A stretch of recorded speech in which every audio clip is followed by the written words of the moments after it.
Hey everybody, welcome back to Kill by Daylight. This is a bit of a different type of video than I'm normally making. I'm not a big fan of the post-commentary stuff. It just feels unnatural to me. I'd rather go with the flow and do live commentary. C'est la vie, right. Do as the Romans did, or whatever the phrase is. If you paid attention to my community posts from a few days ago or last week or something like that, you'll know my Series S died. For reasons unknown to me. I went to turn it on, it made the boo-doot sound, and then shut off. I went, that's not normal. Tried it again, same result. Power cycled it, pulled the cords from the wall, the power cable, let it sit for like 10 minutes. Tried again, same result. So, yeah, that happened, and it was a far better expense, I guess we'll say, than sending it off to get repaired. Because one, that would probably take like 2, 3, 4, 5 years, probably, before I get it back, and they'd like, oh, it was this. But also, the warranty ran out, so it's gonna be like a lot of money. So it was just a better option to buy a new one. So that's what I did. And I'm currently waiting on it. So that's where I'm at. I needed to make content for this, and I figured let's bust out the XBone and see how that plays in 2024. That's what you're watching currently. Yeah, it wasn't the worst time, right? For those who do not recall, back in 2021, Behavior released the first Resident Evil chapter with Nemesis, and that tanked the PS4 and the Xbox One. It just tanked it, filled it with bugs and glitches, and the frame rate died hard at many instances, both survivor and killer side. It was just the worst experience this game has had. Yeah, it's had some worse ones since then, but at that point, that was the worst. It was just unplayable garbage. So I was actually curious. This gave me time to like think, and like, yeah, let's boot up, plug her in, plug old Bessie in, see if she could still stand on all four legs, and see how she is. And it wasn't as bad as I remember. It did take an extremely long time to, one, get into the game itself. Right, you're situated with the library of games, and you click on Dead by Daylight, and I sat here for like 15 minutes waiting for the XBone to actually boot up the game. Got to the press any button to connect to the server thing, clicked the A button, and it took another 10 minutes to connect to the servers. I don't know if that's an XBone problem, or if it's a behavior problem, or if it's... I don't know what. I do know from my experience of playing on the PS4, playing... oh god, seems like soon to be dead game Apex Legends. That does happen with past gen consoles. Like, current gen consoles will connect to the servers quicker. I don't know if that's because the company, the devs, want the newer consoles in the lobby more than past gen consoles, even though I think PlayStation put out a stat like, out of the hundreds upon hundreds of millions of PlayStation players, I think like 90+% are still made up of PS4 players. Like, only 10% of their player base has a PS5. I'm sure that goes similar to Microsoft and the Xbox, because not everybody can afford one, right? They are quite expensive. Even I'm sitting here being like, ah, damn, that sucked. I just sold half of my soul for a new Xbox, basically. That's what it feels like. So I'm kind of like used to just waiting in queues and be like, all right, whatevs, I'll just wait. And then we got into the game, and then I selected Survivor, and it took another like 5 minutes. And I was like, oh boy, this is already a bad experience. This sucks. And if I wanted to switch survivors, it took another like solid 20 to 30 seconds to load the survivor menu. Yeah, that doesn't sound like a big inconvenience. It sounds like very, very mild inconvenience. But the fact that on the Series S and X, you click on it and it opens immediately and it shows you all the survivors that are at your disposal, it's an inconvenience, and I think this entire experiment, quote-unquote, boils down to, I think I've been playing Dead by Daylight on modern-day consoles for 3 years now. I've come accustomed and attuned to how they feel. So, jumping into this match, I don't know if the footage shows it. This is like a couple days ago. I just decided to try it out and record my findings or whatever. But it all felt a little off or delayed, and I don't know if that's, again, because I've spent past 3 years playing Dead by Daylight on nothing but a Series S, a modern-day console, or that it's locked to 30 frames and not the 60 frames, again, that I'm accustomed to, or what, right? It just, like, the skill checks just felt off, right? Button presses just felt a little sticky, I think is a way to put it. Maybe not. Maybe that's not the correct terminology, but it felt like I'd press the button and then there's like a few frames delay. And I chalk that up to the jet engine that is powering the goddamn console, because I only played one match. Technically 2 matches. I played one live server match, and then I jumped into a bot match to see how Killer felt. Killer felt way worse. I'll say that right now. I'm not going to show that footage. But Survivor felt a little bit better.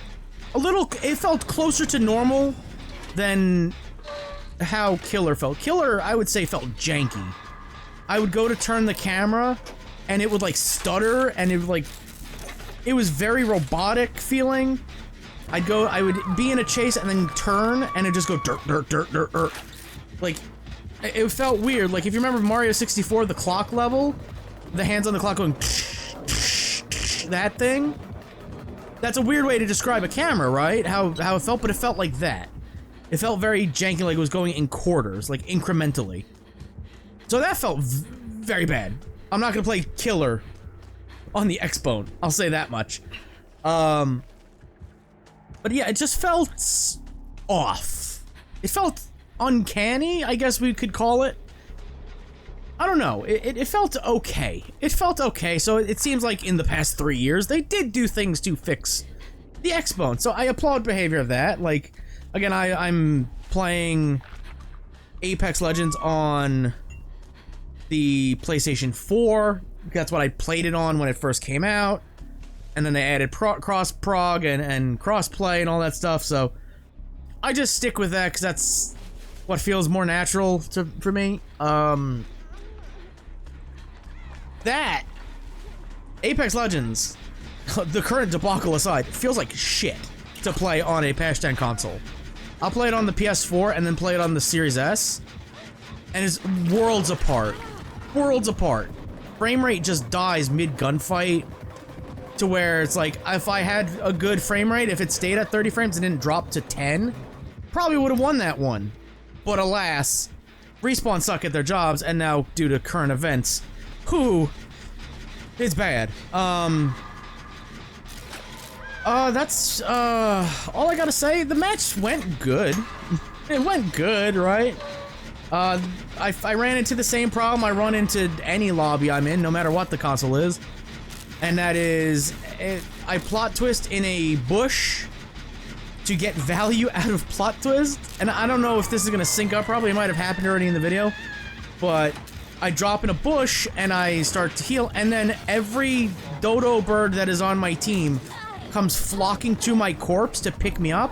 And I'm just like, no, you dinguses, stay on the generators and I will pick myself up. Nicolas Cage has been in this game for over a year now. We're actually, I think, near the anniversary. I think when Lara Croft comes out, which is very, very soon. I think a week from when this goes up, which is like the day before while I'm recording this. The day after I record this, it's going up. But she's coming out soon, and I'll be able to play that on the new console. Thank the fucking heavens. Like, Nicolas Cage has been out for a very long time, a year, over a year. Do people just not know what plot twist is? Like, it's featured in a lot of content creator videos. I use it a lot. And it just seems like every time I use it, like I get away from the killer, pull some sneaky moves, like, ah, yeah, hell yeah, man. And then I drop behind a bush, and I go into plot twists, and just everybody is flocking towards me. I'm like, no, just stay on the generators. I will pick myself up, because that's how the perk works, and I will be full health, and you won't have to save me. I can do it twice in a match. And it's fine. It's okay. You can just leave me on the ground. It's okay. Go back to working on the generator. Go heal somebody. It's fine. That's like a mini rant, just because that is a common occurrence I have. It's like, stop it.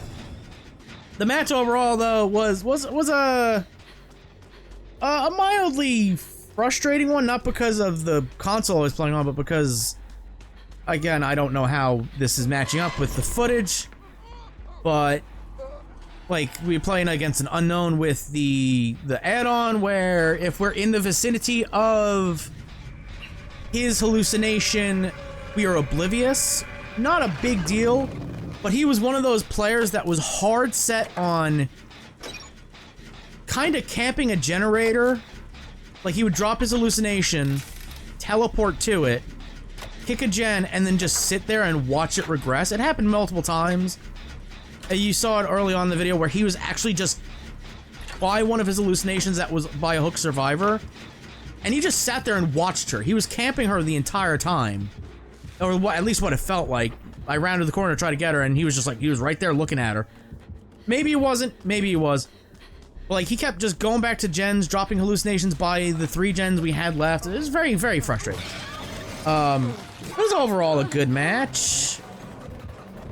I think behavior just needs to kind of take into account what past gen consoles can do, like the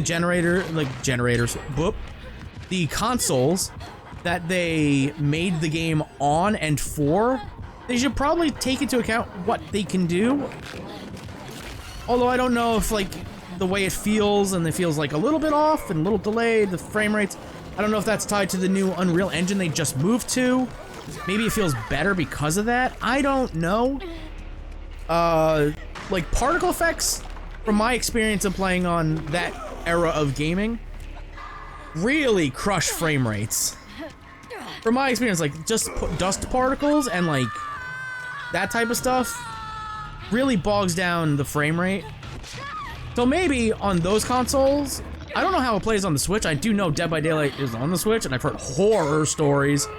So I'm not willing to drop $30 on the Switch version, just be like, hey, we're doing the Switch version. Clip this, because that might be a video a year from now. Who knows? Probably not. Maybe.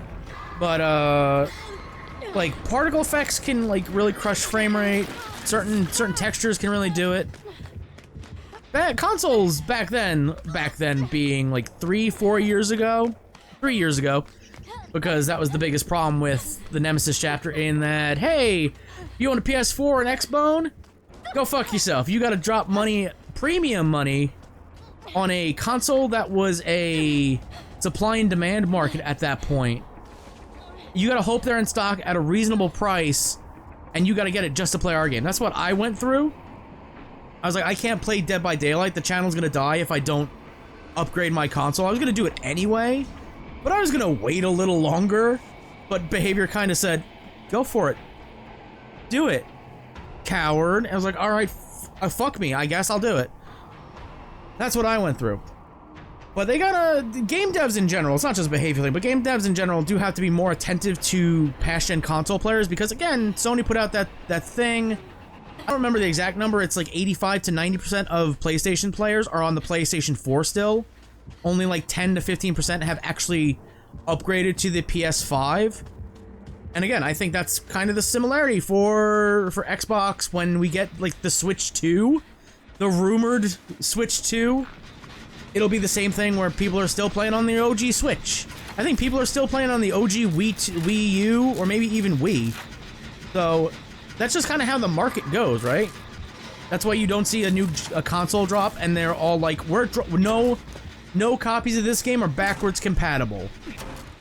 Like, I'm guilty of that. I'm guilty of being like, yo, fucking WWE games and Call of Duty, you'd be a lot better, or at least play a lot better, if you just put all the power into making current day consoles, the modern console generation, the only generation that you put it out on. And then I saw that PlayStation thing and went, oh, okay, that makes sense. They'd be losing 80% of their revenue on not doing that. And as we've come to learn, ActiBliz and EA love their money to the point they will kill one of the most popular games in Apex Legends because of their greed. I hope what I'm saying ages like milk, but it's EA, and I know they will not back down to consumers. They haven't before. I don't think they will now. The gameplay might be drawing to an end, and I've run out of stuff to talk about. TLDR, refresher, whatever you want to call this. I haven't played the XBone since 2021, since Nemesis came out. And it was bad back then, really bad back then. In 2024, they fixed a lot. It feels better. Killer does not. I will say that again. I played a custom match against bots. It was on Korn. Not the most ideal setting, right? But then again, Survivor gameplay took place on the brand new map, which is massive and a ton of particle effects and fog and oh my god. So it might not be too comparable. Korn might actually be preferable. But Killer felt really janky. It felt really janky. Survivor, not so much. But I won't be playing on the XBone again. Fingers crossed, knock on wood. I'm excited for Lara Croft to be here. See what she can do. Her perks, underwhelming at the very best. We'll see what achievements she comes with, and see how maybe bullshit they are. Again, if Behavior never does an Outbreak Breakout or Vecna achievements ever again, I'm looking at you, Castlevania, then we'll be perfectly fine. But with Lara Croft Returns, the Adept Survivor achievement video and the achievement videos, depending on what she comes with, if they're easy, I'll do them off screen. But that's like a week away, and in between then, I'll get my new console and have to install every single game that I had on the original one. I don't remember what I had installed. I know some of it's on the external storage thing that they sold, the terabyte extension. Hopefully Dead by Daylight's on there and I can just jump right in and get the feeling back. But I don't know. But for now, I want to thank you all for watching. If you enjoyed me rambling about things, I could have made a video about the AMA they did. Nothing really interesting about it. I could have done that instead, but I figured, hey, I'd rather give you actual content and not ask me anything answers. That's boring as fuck. I thank you all for watching anyway. And until Lara Croft, I will see you in the fog. Good luck.